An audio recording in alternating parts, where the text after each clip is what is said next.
Mesdames, Messieurs, bonsoir, bonne retour de jeunes à toutes et à tous et merci de nous recevoir chez vous pour cette nouvelle édition d'information sur la télévision Labari. Nous sommes au deuxième jour du mois béni de Ramadan. La rubrique Ramadan du jour est consacrée à la portée et les conseils concernant la première décade. Élément de réponse avec Oustaz Haladou Yahya. Les mois de Ramadan comportent 3 décades. Une au cours de laquelle Allah subhanahu wa ta'ala a promis de nous faire miséricorde. Et Allah a dit Inna rahmatallahi qaribun minal muhsinin. La miséricorde de Dieu, d'Allah, elle est très proche pour les bienfaiteurs. Donc, au cours de ces 10 premiers jours,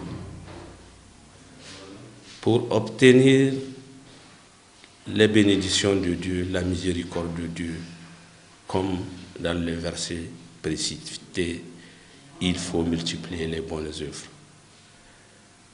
Les prières surrogatoires, la lecture du Coran, le zikr verbal, pour ceux qui ne peuvent pas lire le Coran, il faut apprendre le Coran, il faut rendre visite, renouer les liens de parenté, il faut pardonner. Chercher le pardon d'Allah. Nous sommes en train de chercher ces faveurs. Il faut qu'on se rabaisse, qu'on pardonne les autres et qu'on s'entraide. Il faut faire preuve de charité. Ceux qui ont les moyens, il faut effectuer la Oumara. Il faut partager. Les locaux de la Confédération nigérienne de travail CNT ont servi de cadre ce jour 24 mars 2023 pour une déclaration de presse du syndicat des travailleurs des agences de transfert d'argent.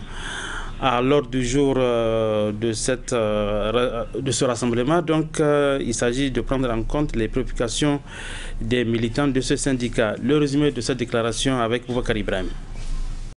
Cette déclaration du syndicat national des agents des sociétés de transfert d'argent SINASTRA vise à interpeller les responsables des sociétés de transfert d'argent face aux obligations qui sont les leurs. Considérant toutes les conventions internationales de l'OIT ratifiées par l'État du Niger, vu la Constitution du Niger du 25 novembre 2010 à son article 9 consacrant la liberté d'association et le regroupement syndical, considérant la hausse continuelle des prix des denrées et produits de première nécessité entraînant la cherté de la vie, considérant la non-suffisance des salaires et primes des agents des sociétés de transfert d'argent du Niger à subvenir à leurs besoins et ceux de leurs familles respectives, considérant le non-respect de la loi numéro 2012-45 du 25 septembre 2012 portant code du travail de la République du Niger par ces sociétés de transfert d'argent du Niger, le syndicat national des agents des sociétés de transfert d'argent du Niger, SINASTRA Niger, exige des dirigeants de ces sociétés de transfert d'argent du Niger de se conformer à la loi numéro 2012-45 du 25 septembre 2012 portant code du travail de la République du Niger, constitué des différents articles régissant le rapport entre employés et employeurs sur toute l'étendue du territoire national et la convention collective interprofessionnelle du 19 avril 2022, en respectant les horaires du travail prévus par la loi, en accordant un repos hebdomadaire à leurs agents, en accordant des congés annuels à leurs agents, en accordant aux agents un traitement social conforme aux textes juridiques en vigueur, en révisant leur grille salariale proportionnellement à la cherté de la vie. Marqué par la non-prise en compte des conditions de vie et de travail de ses militants, le SINASTRA lance un appel à l'endroit du gouvernement. En élaborant des contrats de travail en bonne et due forme aux agents de ces sociétés de transfert d'argent du Niger, lançons un appel à l'endroit du gouvernement pour une prise de responsabilité effective afin de faire appliquer la loi dans ce secteur.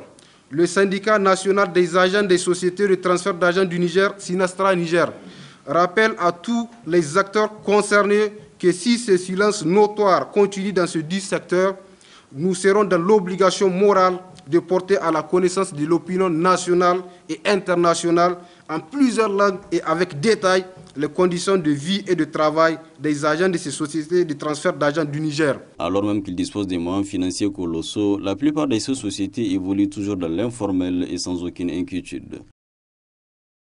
La suite de cette édition d'information, un chèque de 53 millions de francs CFA a été remis au ministère de l'Enseignement supérieur et de la Recherche pour les répartir à toutes les universités publiques de nos 8 régions du pays.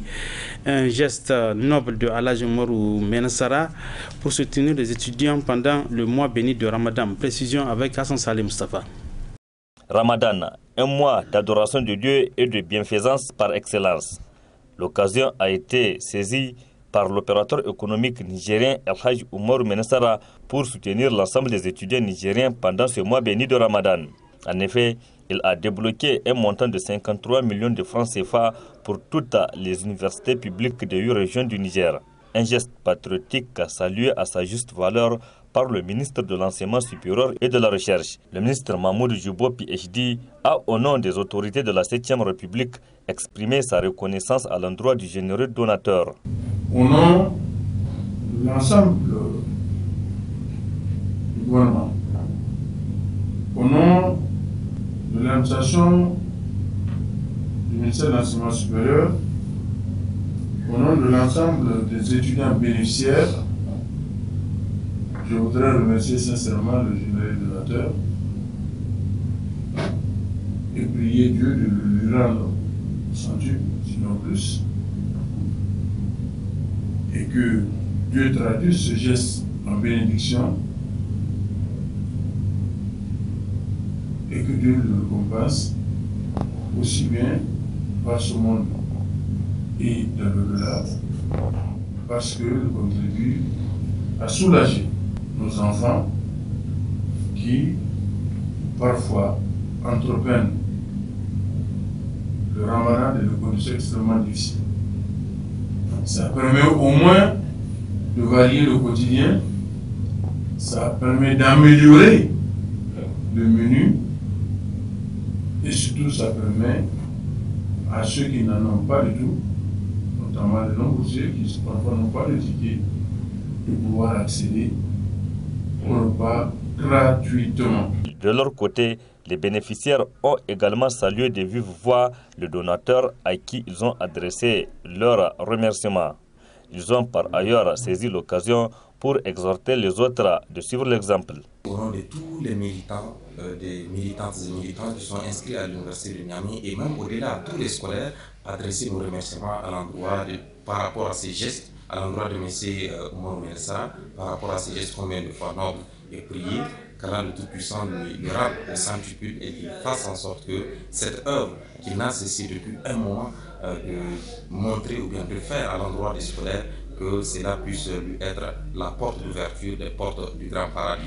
Il faudrait savoir qu'il ne s'agit pas d'un droit acquis, il s'agit d'un don, il s'agit d'une donation, il s'agit d'une œuvre de bienfaisance et que ce monsieur aujourd'hui, pendant un certain nombre d'années, est en train de répéter ce même acte. Alors c'est une grande appréciation, c'est dire merci et demander à ce même monsieur, à d'autres volontés, à d'autres bonnes volontés, d'œuvrer dans le même sens. Si aujourd'hui, beaucoup de personnes qui sont là font comme Alhaji Umaru Menasara, je pense que beaucoup de nos situations peuvent avoir des solutions sans pour autant qu'il y ait des cris à tort et à travers. Ce geste de l'opérateur économique nigérien Alhaji Umaru Menasara est le 3e du genre depuis l'arrivée des autorités actuelles au pouvoir.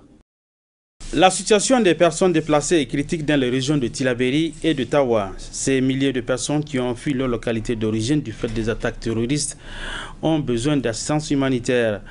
C'est ce qui ressort du bulletin de la coordination des affaires humanitaires des Nations Unies OCHA, un bulletin résumé ici par Ariat Salah.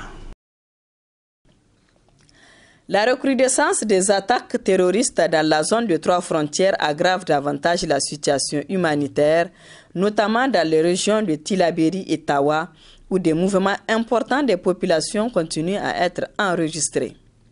Selon la coordination des affaires humanitaires des Nations Unies OCHA, entre janvier et février 2023, plus de 20 000 personnes se sont déplacées dans les régions de Tillabéri et de Tawa.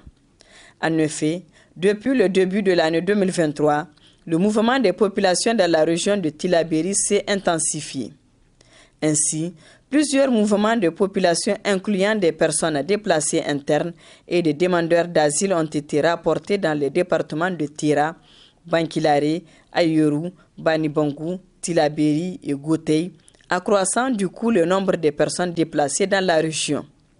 La plupart de ces déplacements sont partis de communes rurales de Diagourou, de Bankilare, de Gourwal et de Banibangou qui ont enregistré des incidents sécuritaires au cours de ces 2 premiers mois de l'année précise OCHA.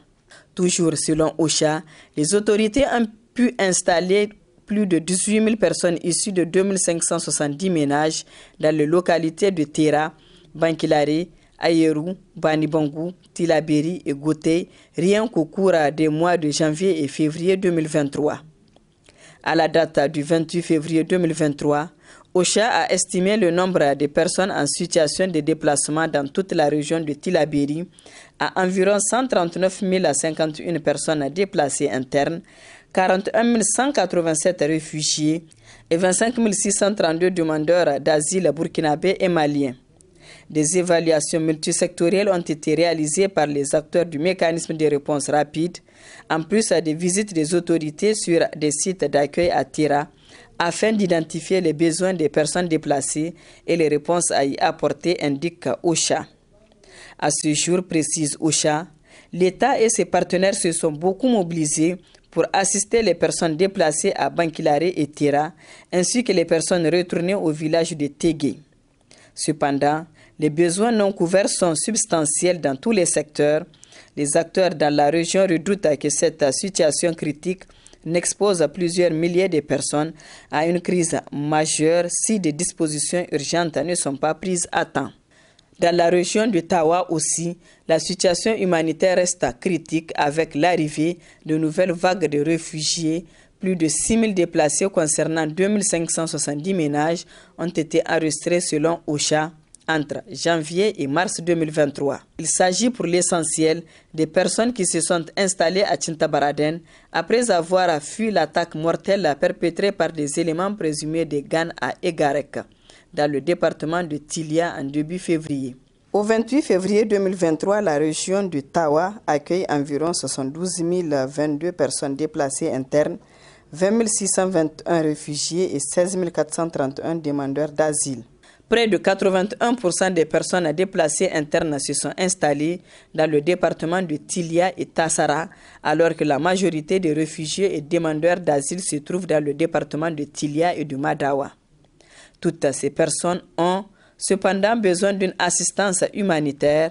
C'est pourquoi OCHA poursuit le plaidoyer pour la mobilisation des acteurs humanitaires et des ressources afin d'apporter une réponse coordonnée et efficace aux milliers de personnes affectées dans les régions de Tilaberi et de Tawa. Point final de cette édition d'information. Mesdames, Messieurs, merci à vous de l'avoir suivi. Bonsoir.